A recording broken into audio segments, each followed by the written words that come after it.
Hello, everyone, and welcome back to another episode here on Swish City. I'm your host, Bruce Veliz, and today's episode, we're going to be doing another one of our off-season breakdowns and season previews as we dive into every single team before the start of the 2025-2026 NBA season to go over what they accomplished in the offseason and to go over my predictions for them going into the next year. And as you guys can tell from the title, from the thumbnail, from everything, we're going to be discussing the Phoenix Suns, a team that has been a bunch of discussions rumbling around the team this offseason with a lot of people not being that high on them, and me personally feeling a little bit middle ground with them, but ultimately could see a little bit of blossoming as well. I'd love to know your thoughts and opinions down below in the comment section, so let me know what you guys think, and just hit that subscribe button to stay tuned for when your team pops up to break down and give me your thoughts. Without further ado though, let's dive in and let's break down the Phoenix Suns. So the Phoenix Suns, like I mentioned, are a little bit in a weird space in the NBA, as the last couple of seasons, they were obviously one of the more expensive teams, the most expensive to be exact, strapped in the second apron, and to be going all in for a championship alongside for Devin Booker and Kevin Durant. But ultimately, the time has settled with that pairing as they officially have moved off of Kevin Durant after some weird discussions throughout the season that ultimately almost had him moved during the season.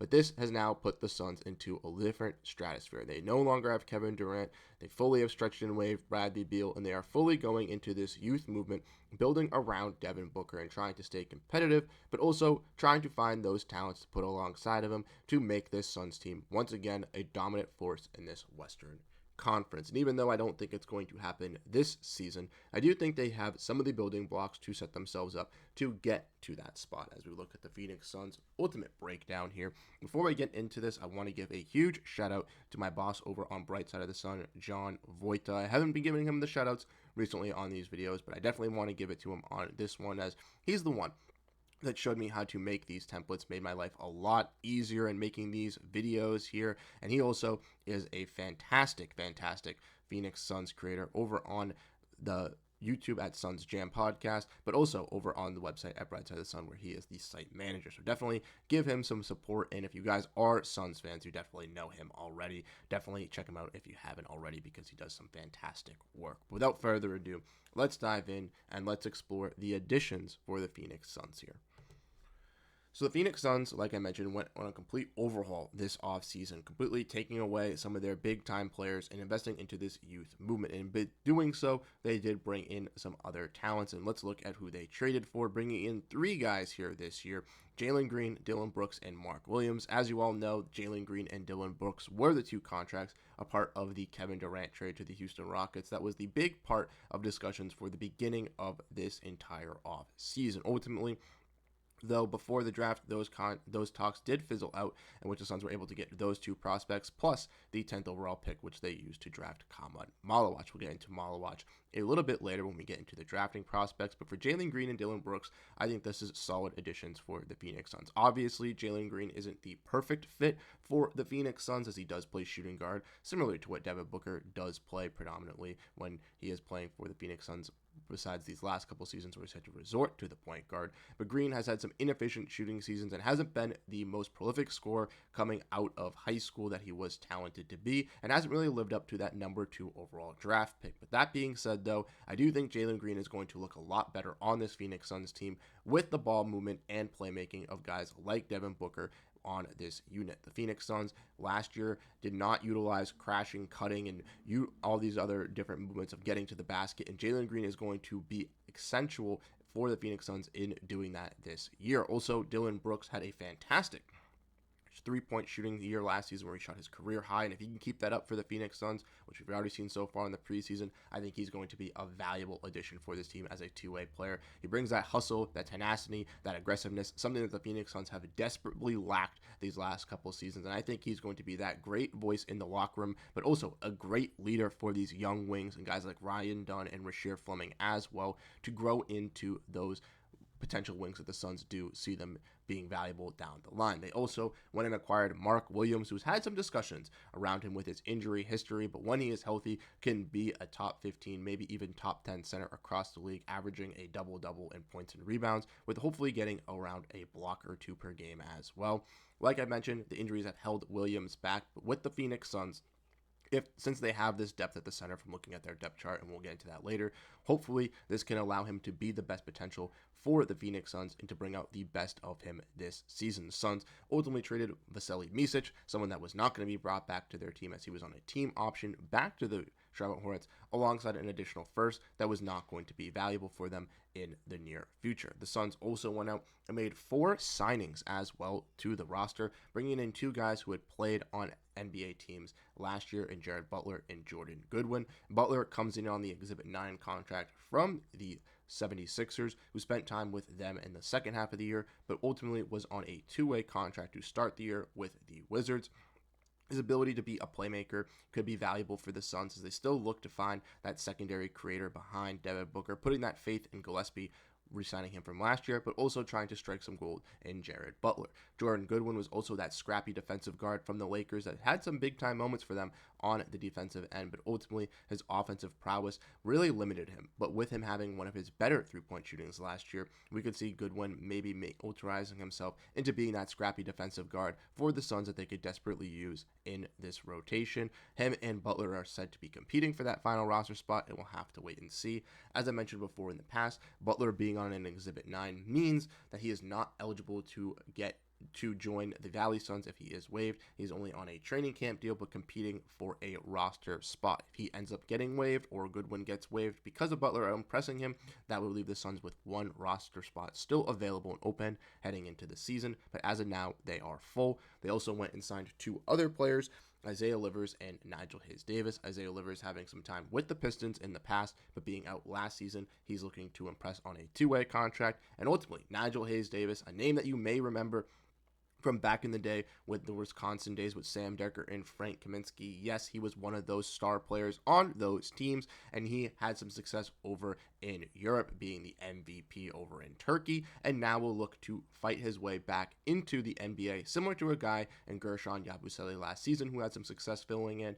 I think Hayes-Davis is also going to find that ability as well. Hayes-Davis predominantly was one of the better scorers over in Europe, but coming into the NBA is going to have to translate. But having those skills of being a successful off-ball player and wing, I think will help complement his fit into the Suns. And then we go into who they drafted and their 2-way players. The Suns drafted Kaman Malawach, Rasheer Fleming, and Kobe Brea. Those 3 there. Malawach, like I mentioned, coming over from that Durant trade, one that fell coming from Duke University, someone that has a lot of potential, but obviously just learning the game of basketball just a couple years ago, still has time to grow, but I think could be that center that the Suns have been looking for since they had drafted DeAndre Ayton. They also traded up to get Rasheer Fleming, making multiple moves on draft day 2 to get that number 1 overall pick to take the wing, who seemingly fell out of the first round coming out of St. Joe's. He's similar to Nigel Hayes-Davis, can be that complementary, hopefully 3-and-D wing that can learn behind guys like Dylan Brooks, him, and even Royce O'Neal to be a better player for this team. And then lastly, Kobe Brea, the best scorer in college basketball from 3-point range, coming out of Kentucky, basically a mini Devin Booker, but ultimately what I think can be that Grayson Allen replacement for this team if he is to thrive on that 2-way deal. And as we look at those 2-way players, like I mentioned, Brea, CJ Huntley, who was signed coming out of college to a 2-way deal, and Isaiah Livers will all be looking to compete, similar like a guy in Colin Gillespie, who earned his rotational role this year, all to do that this season. So big additions for the Phoenix Suns. Lots of changes as none of their 2-way players from last year are brought back. They drafted 3 new guys, signed 4 new ones, and traded for 3 other ones. So that means that a lot of people had to leave as well. So let's break into who left the Phoenix Suns. So let's dive in and let's look at who the Suns lost. Like we mentioned, the Durant trade had to happen, ultimately with the Suns trying to trade him in the middle of last season. He got to kind of pick where he wanted to go, had some discussions, ultimately wanted to end up in Texas. Maybe wanted to go to the Spurs a little bit more, but ends up in Houston, where he's going to be a valuable asset alongside Amen Thompson, who took a big rise last year, and Alperen Sengun to be that number 1 option offensively. I think he's going to fit in perfectly. And even though the Rockets did give up a decent amount to give up Kevin Durant, Jalen Green was conflicting with them, with Alperen Sengun and Amen Thompson to control the ball and to be that scorer on offense, where I think Durant's going to fit a little bit better. And ultimately, Dillon Brooks could have been moved because they have so much wing depth already and already added Dorian Finney-Smith this offseason. They also lost Vasilij Micic, which wasn't a big loss as he was on a team contract and was traded using the Jusuf Nurkic contract last year at the deadline to basically ensure that the Phoenix Suns would be swept away with that money by denying that contract. They ultimately just used Micic to flip him to Charlotte, who then Micic was then flipped to Milwaukee before he then was waived and still sits in free agency where he is looking to sign overseas, where it's been rumored for him to sign dating back to last season when he was on the Suns and not getting minutes. Now, looking in free agency, the Suns did lose some key players as well. Bradley Beal obviously didn't really fit into Phoenix from arriving there, got benched. Just similarly to the Nets teams with Kyrie Irving, Kevin Durant, and James Harden, there was too many scores, not enough ball in my opinion, and it just wasn't going to work with this team and how they were built because, once again, they didn't have a center. They had Jusuf Nurkic, who was getting benched and not playing. Ultimately, for Bradley Beal, he goes to the Clippers after getting bought out on a cheaper deal that's going to, I think, resemble more of a player that he can be, and to find Bradley Beal that new deal or new home where he can actually be effective on both sides of the ball, because in Phoenix, let's be frank, it was not working. Similar with Tyus Jones, he goes and signs with Orlando, which I think is a perfect fit for the Magic, who need another point guard to run that unit, as we all saw last year with Jalen Suggs getting injured in the playoffs. They had to resort to Corey Joseph being their starting point guard, and I do think that Tyus Jones can be better in that. We all have known from Tyus Jones in his career, playing with the Grizzlies, playing with the Timberwolves, that he thrives better as a backup point guard, and I truly think he will get some times to start with the Magic, but ultimately in that backup role could be one of the better assist-to-turnover ratio point guards, and as long as he's not sitting in the corner waiting for a catch-and-shoot three like the Suns were doing this year, I think he's going to be a lot better for that Magic team. And then lastly, Mason Plumlee went and signed with the Charlotte Hornets as he goes over and signs with them, going over to the Hornets squad to go be another tertiary center. For Plumlee, he didn't really fit in with the Phoenix Suns, so it's a little bit weird for him to not come back, and I understand why, but I don't necessarily know why the Hornets really see some value in him. Maybe they see him as a tertiary big, but I don't necessarily know. And then lastly, three more players that left the Phoenix Suns. Monte Morris, he goes to the Indiana Pacers, trying to compete to get a role there on a training camp deal. Once again, an Exhibit 9 deal. Going over there, don't have the images. I am sorry for that. I completely forgot to add that. But Monte goes to Indiana with Tyrese Halliburton being down. He and DeLon Wright are trying to get that final roster spot over in Indiana to ensure themselves some minutes. Monte had some great success in Phoenix last year, but fell to the curse of Mike Budenholzer benching him randomly when he was playing good in December. And I think that Monte Morris can still be a solid veteran point guard on some good teams. Jalen Bridges, he signs an Exhibit 10 with the Boston Celtics after not getting a two-way deal with the Suns. Now goes over with their team to try to get a deal with either the Maine Celtics on a two-way or to compete for the Boston Celtics on a two-way or to compete for the Maine Celtics on a training camp deal. And then Ty Washington Jr., a Phoenix native, someone who had played with the Bucks previously and the Phoenix Suns on a two-way last year, ultimately left and went to the Clippers on a two-way deal to try to find himself to get some into their rotation. And then lastly, unsigned and overseas players. The Suns have two players that are unsigned, Bol and Cody Martin. Unfortunately for the Phoenix Suns' favorite, Bol was not brought back to Phoenix and has not found a new home since. And Cody Martin was someone who was brought to the Suns, on that deal involving Jusuf Nurkic, including with Vasilij Micic. He was once again on that team option that the Phoenix Suns could have waived to ultimately free up that money. They ultimately did so, and the veteran, even though he did look solid for the Phoenix Suns for the second half of the year when he did come back when he was available, ultimately just in this market, just I don't think has enough impressive instincts to push himself to guarantee a roster spot, even though he is a solid wing that can play good defense, can help, I guess, be a good switch on that mode and be a good interchangeable piece. I ultimately don't think he's going to find a roster spot. And then lastly, Damian Lee, he goes over to Israel to go play overseas. Damian dealt with some injuries these last couple years with the Phoenix Suns 2 years ago, tore his ACL, MCL, completely screwed up his leg, and unfortunately last year was more available and ready to play for the Suns than they did give him time for. And I'm wishing Damian the best of luck because, once again, a former NBA champion, kind of got his rebounce back screwed with getting injured on the Suns, so I'm hoping he's able to get that over in Israel. So lastly, let's go over the depth chart and go over my predictions. So when looking at this depth chart, it obviously does look a little bit weaker compared to last year, but I still think it can be strong in some aspects. We got Devin Booker, Jalen Green, Dylan Brooks, Ryan Dunn, and Mark Williams rounding out that starting five, and it does look like this is going to be the starting five that the Suns will roll out when fully healthy. They've stated that Devin Booker is going to play that point guard position, amongst maybe some fans not feeling comfortable with that, but I do think he'll still be thriving as that playmaker for this unit. Like I mentioned, in that backup role, they have Colin Gillespie, who really shined last year on a two-way contract, dealing with those injuries for the Suns. Was able to impress in that Mike Budenholzer random offense and guaranteed himself a one-year deal, looking to ensure an even bigger role within the NBA or with the Suns this year, alongside Jared Butler, who's still competing for that training camp deal, and I think could be a great tertiary setter up and playmaker for the Suns unit, depending if Colin Gillespie got injured or if he was in foul trouble. He could be a valuable asset for this team. Then looking at the shooting guard room, we got Jalen Green once again.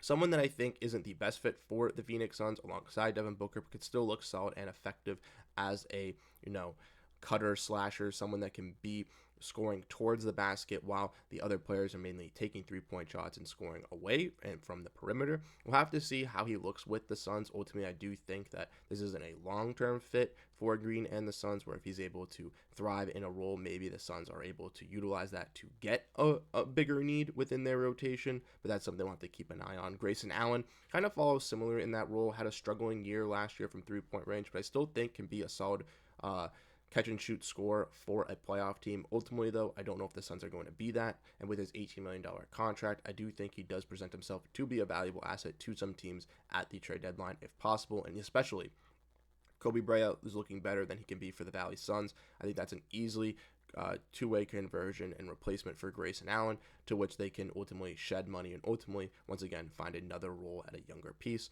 Jordan Goodwin, I think, could be another complimentary, scrappy defensive shooting guard if the Suns do keep him on the rotation. We'll have to wait and see what they decide to do with that final roster spot. Then we go into the small forward position where Dylan Brooks and Royce O'Neal kind of fall. Brooks, I do think, will start at that small forward position, and I think could be a valuable asset for this Suns team, where O'Neal can be, once again, another 3-and-D scorer for this team. Last year was one of the better three-point scorers for this Suns squad, but like I said, is a veteran, with the Suns having younger guys like Fleming, Ryan Dunn, Dylan Brooks, maybe towards the deadline if they are bad. He presents himself to be a tradable contract, and being on an $8 million, $9 million deal, I do think for Royce it is a little bit easier to be moved than Grayson Allen. Then looking at the power forward position, we got Ryan Dunn, Nigel Hayes-Davis, and Rasheer Fleming. Fleming, Dunn, and Nigel Hayes-Davis all having something to prove here within this wing group, which ultimately makes me feel a little bit more confident that they will stay compared to Royce O'Neal. Obviously, Dunn being that rookie last year that got some fluctuating playing time, now getting that starting roster spot, hopefully can be the Suns' best defender and give them some hope for what their wing duo can be for the future. We also have Nigel Hayes-Davis looking to bounce back, like I mentioned, and find himself a role in the NBA similar to a guy in Gershon Yabusele. I don't necessarily know if he's going to be a long-term stick for Phoenix, but if he can provide to be a key rotational guy, an 8th or 9th man, I think Phoenix would definitely feel comfortable in bringing him back and keeping him in this wing rotation. And then ultimately Rasheer Fleming, another young guy that the Suns have some confidence in and definitely believe in, trading all the way up to pick 31 to select him on draft day 2, and I think is going to get a lot more burn than people expect. The reason why I have him lower than Nigel Hayes-Davis is just for the fact that I feel like Hayes-Davis is going to get a little bit more earlier on in the season because he is the veteran, but towards later on, if Fleming doesn't press and the Suns' record isn't really showing off what they can be in this Western Conference, we could see them dive into the youth movement a little bit more. And then lastly, looking at the center group, Mark Williams, Kaman Malawach, Oso Guidaro, and Nick Richards. You could say Oso Guidaro could be in that power forward center spot, kind of. I don't necessarily know. I think he's going to be playing center for this team.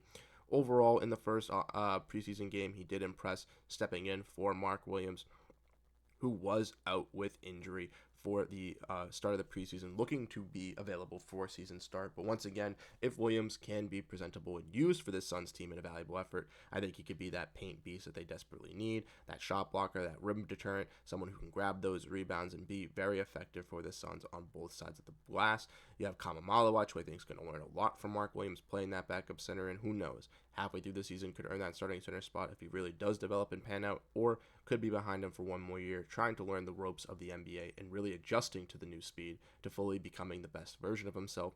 Oso Ighodaro, once again, I think is going to be another valuable asset used for the offensive end in this rotation. And then you have Nick Richards, another shot blocker, rim deterrent, someone that I think is going to be used sporadically through the year. It could be a tradable contract that the Suns use during the trade deadline if they aren't panning out, or some teams do need some center help. But with him being on a $5 million contract, it doesn't make sense for the Suns to completely give up on him, as he can still provide some paint beastness down low, and I think could be a solid rebounder as well.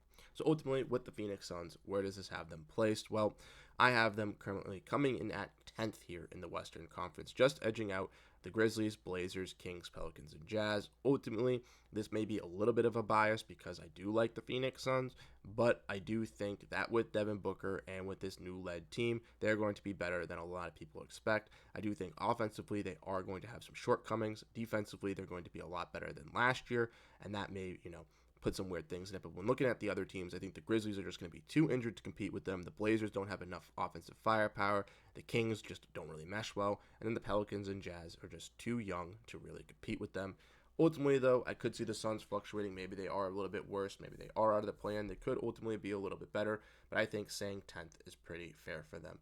So let me know your thoughts down below in the comment section. Let me know what you guys ultimately think about the Phoenix Suns. And thank you guys so much for tuning into these videos. I'll catch you guys in the next one. Have a great rest of your day, and peace out, everyone.